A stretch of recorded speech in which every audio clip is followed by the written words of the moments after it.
¿Qué tal? Soy Oscar López Salaverry y esto es El Barco. Como siempre le digo, el barco en el que está usted y estoy yo, ¿eh? Los ricos, los pobres, los de derecha, los de izquierda, todas las religiones, estamos todos en el mismo barco, por eso lo tenemos que cuidar.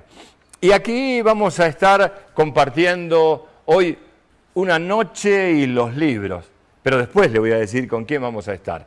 ¿Se acuerda antes del 22 de marzo, cuando le dijimos, guarda, que este fin de semana hay elecciones en Taiwán?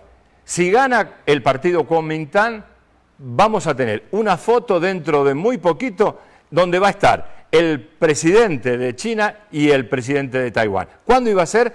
En las Olimpiadas de Beijing. Pero, como usted está viendo ahora, ya está la foto. No está de los dos presidentes, pero bueno, en China juega mucho lo simbólico. Y el presidente chino Hu Jintao se reunió con Vincent Xieu, el vicepresidente de Taiwán. Estuvieron reunidos 20 minutos.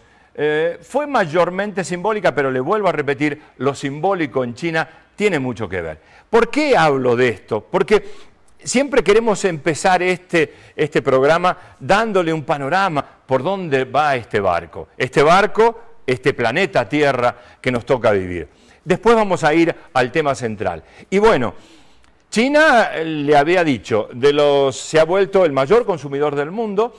De los cinco commodities más importantes, es el mayor consumidor en 4.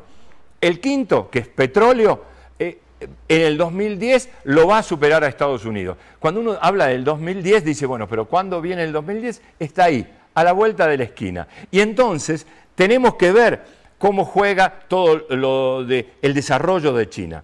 Que tiene sus problemas, los tienes.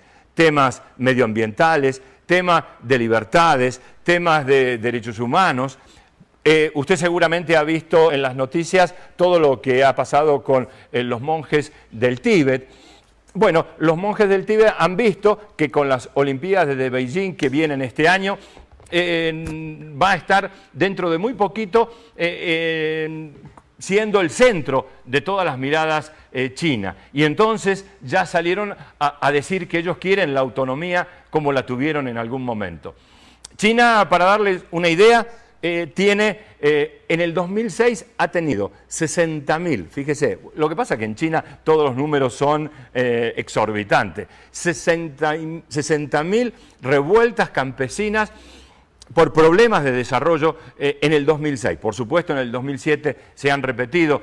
China, que hoy es el motor de la economía del mundo, mayor todavía que Estados Unidos. Una China que hay que analizar, porque todos los imperios, en definitiva, son iguales. Y que en este barco vamos a seguir analizando para que usted se forme su opinión, ¿eh? No queremos que usted piense como nosotros, queremos que usted piense. Si usted piensa, ya estamos salvados.